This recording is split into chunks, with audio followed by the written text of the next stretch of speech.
Hello everyone, welcome to the Raj commerce classes and maths point. तो आज हम discuss करने वाले हैं बीएससी फाइनल ईयर का पेपर फर्स्ट एनालिसिस।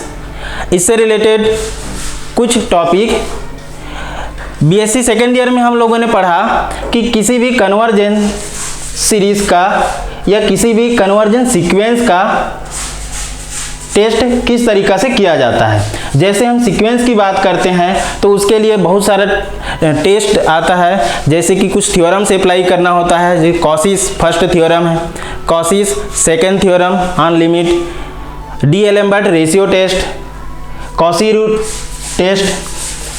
इस तरीक़ा से बहुत सारा थ्योरम हम लोगों ने पढ़ा हुआ है।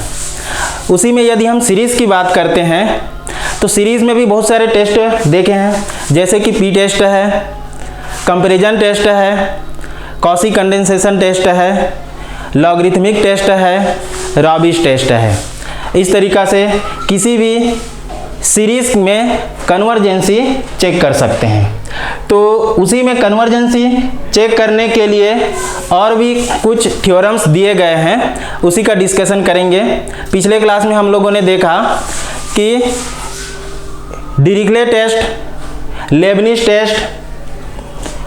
तो आज की क्लास में हम लोग देखेंगे एबल टेस्ट।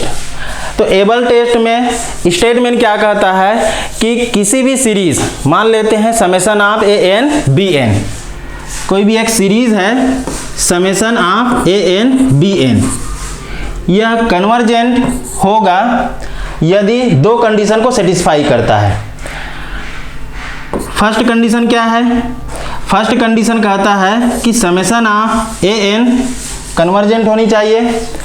सेकेंड कंडीशन कहता है कि sequence of b n monotonic and bounded होनी चाहिए। तो यह हमारा एबल टेस्ट का स्टेटमेंट है। तो इसी से रिलेटेड एक क्वेश्चन डील करने वाले हैं। देखिए क्वेश्चन क्या कहता है,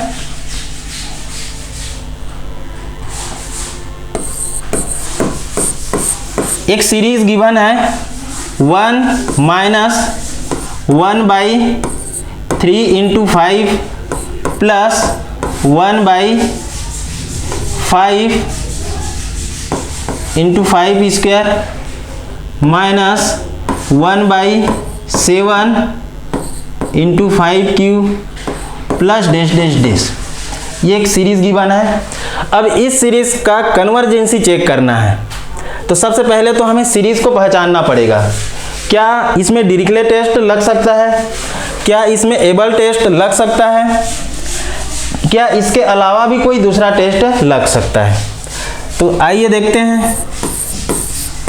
यदि इस सीरीज को हम ध्यान से देखें तो हमें पता चलेगा कि ये दो पार्ट में डिवाइड है। 1 minus 1/3 into 5 plus 1/5 into 5 square minus 1/7 into 5 cube plus dash dash dash. दो पार्ट में डिवाइड है। Summation of a n into b n. अब ए एन की वैल्यू ध्यान से देखिए, एक टर्म दिख रहा है आपको 1/3, 1/5, 1/7। तो यहाँ से 1, 1, 3, 5, 7 ये आपका ऑड नंबर दिख रहा है। और एक दिख रहा है माइनस 1/5, फिर 1/5 का square, 1/5 cube dash dash dash. तो हुआ यार A N is equal to minus 1/5 raise to n minus 1 and B N is equal to bn is equal to 1/2n minus 1। तो an और bn सबसे पहले क्या करते हैं, इसमें वैल्यू पुट करके देखते हैं। हर टर्म इसमें से आना चाहिए। तो n इज इक्वल टू 1 यदि पुट करते हैं तो ये क्या हो जाएगा, -1/5 की पावर 0 1। यहाँ पे 1 पुट करते हैं तो 1/2 माइनस 1 1, तो फर्स्ट टर्म आ गया। सेकेंड देखते हैं, n इज इक्वल टू 2 रखते हैं तो यहाँ से क्या हो जाएगा, पावर में 1 माइनस 1/5 माइनस 1/5। यहाँ पे कितना हो जाएगा, 1/2 2 इंटू 2 -1 3, तो ये आपका 1/3 इंटू 5 ये भी आ गया। ऐसे ही third term, fourth term, dash dash dash. A N और बी एन यहाँ सेलेक्ट करने के बाद हमें चेक कर लेना है कि इसमें हर टर्म आ रहा है या नहीं आ रहा है। तो अब यहाँ पे ए एन और बी एन दोनों की वैल्यू मिल गई। एबल टेस्ट हमें कहता है कि summation of a n convergent होना चाहिए और sequence of b n monotonic and bounded होनी चाहिए। यदि दोनों कंडीशन को सेटिस्फाई करता है तो summation of a n b n convergent होगा। तो आइए देखते हैं summation of a n. Summation of a N,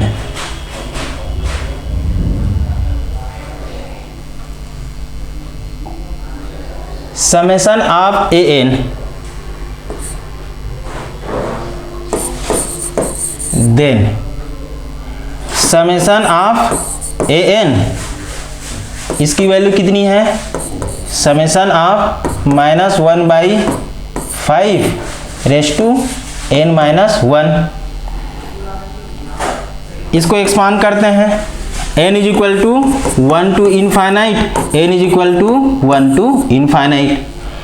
value यदि हम देखते हैं समेशन ऑफ ए एन, तो ये क्या हो जाएगा,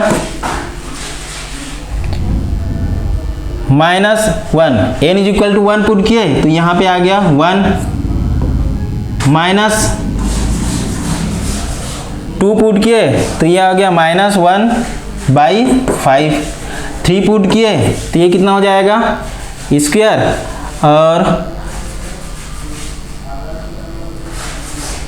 1/5 स्क्वायर। नेक्स्ट क्या हो जाएगा 4 में माइनस, तो ये 1/5 cube plus dash dash dash. देख लीजिए,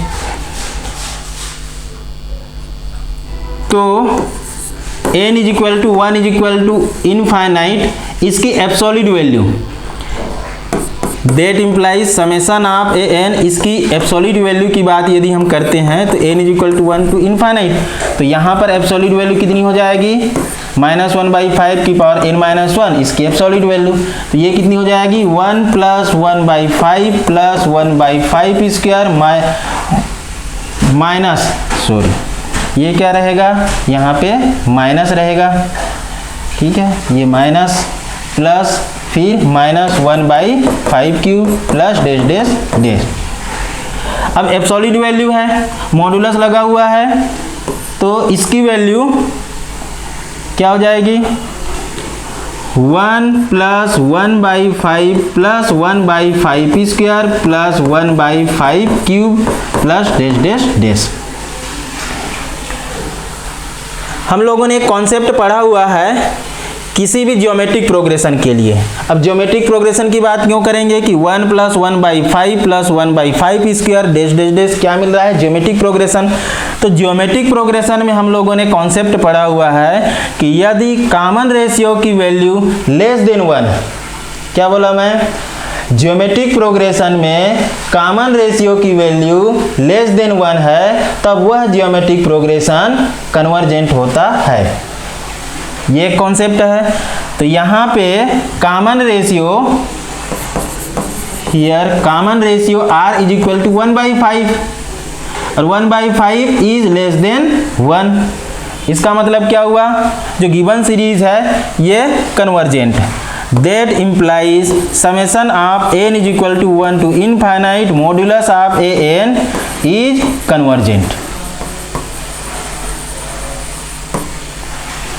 कन्वर्जेंट है। अब summation of modulus of a n ये कन्वर्जेंट है। हम लोगों ने पढ़ा हुआ है कि एब्सोल्यूट कन्वर्जेंट क्या होता है। एब्सोल्यूट कन्वर्जेंट क्या होता है, देखिए summation of a n absolute convergent होगा यदि summation of modulus of a n convergent है। तो यहाँ पे summation of modulus of a n convergent है। इसका मतलब that implies summation of n = 1 to infinite a N is absolute convergent. Absolute convergent.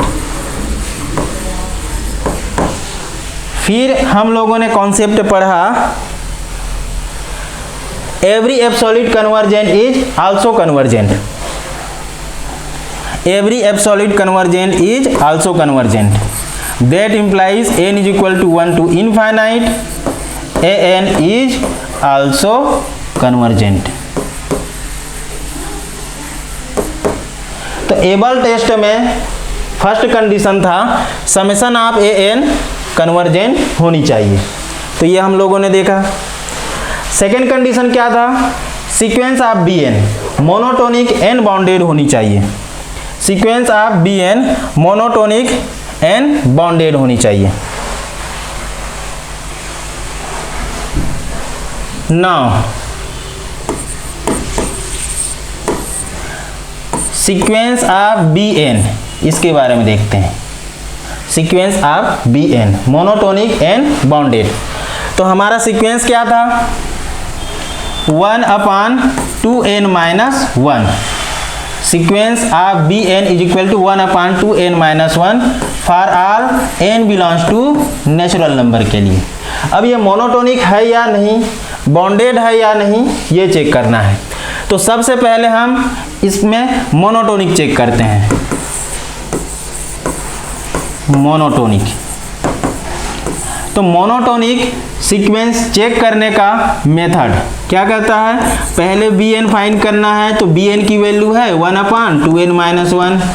फिर bn-1 that implies bn-1 is equal to n की जगह पे n-1 पुट करते हैं, तो 2n-1 is equal to 1/2n-2 -1।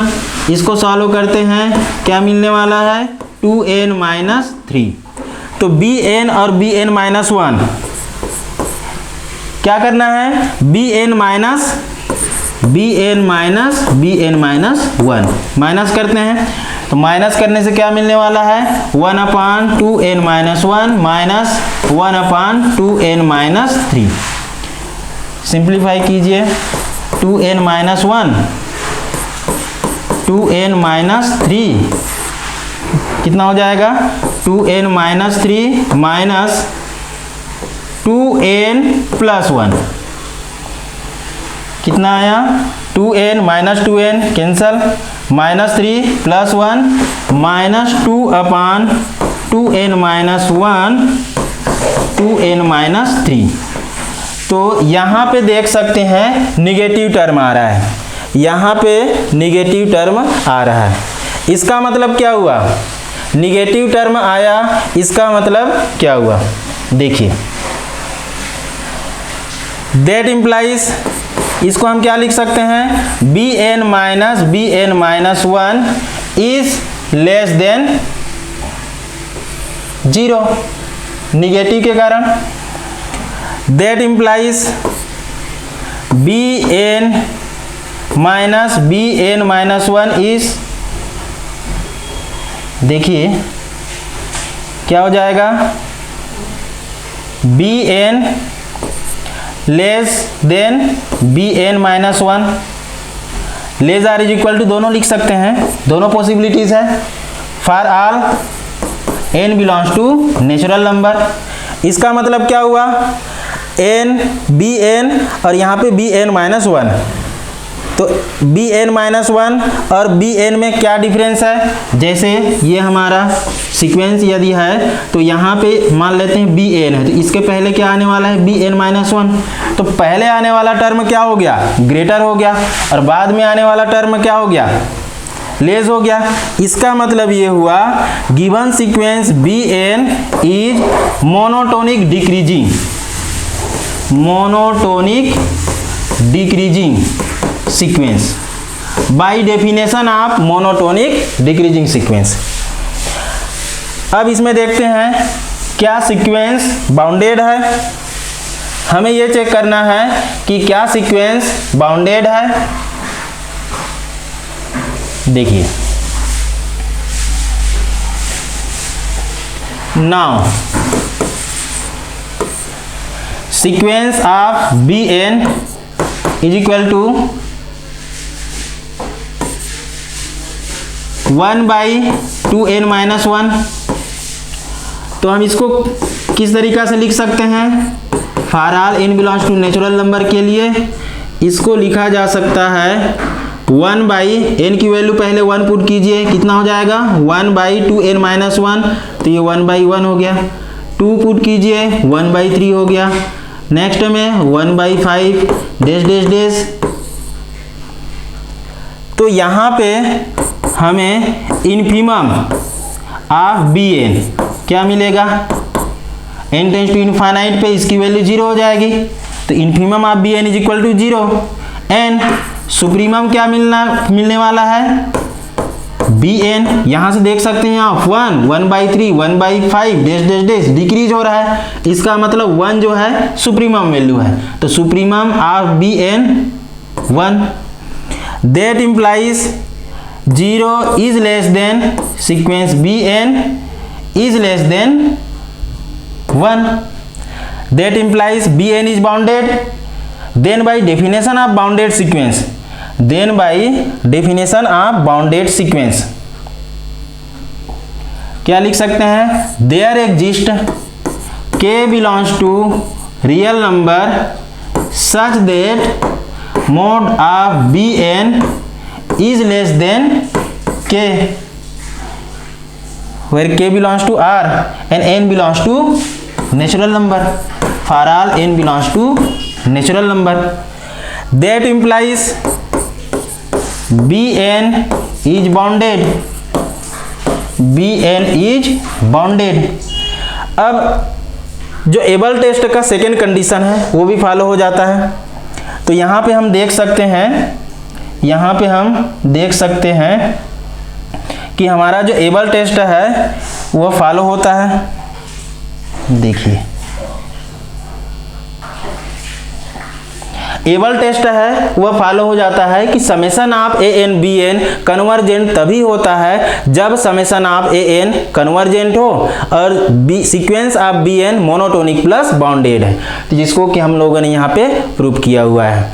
तो ये वाला जो क्वेश्चन है इसी तरीका से किसी भी क्वेश्चन को आप डील कर सकते हैं। पहले आप समेशन ऑफ an को डील कीजिए कन्वर्जेंसी के लिए, फिर सीक्वेंस ऑफ bn को डील कीजिए मोनोटोनिक प्लस बाउंडेड के लिए, और इस तरीके से आप और भी अदर क्वेश्चन सॉल्व कर सकते हैं। उम्मीद है ये लेक्चर आप लोगों को समझ में आया होगा।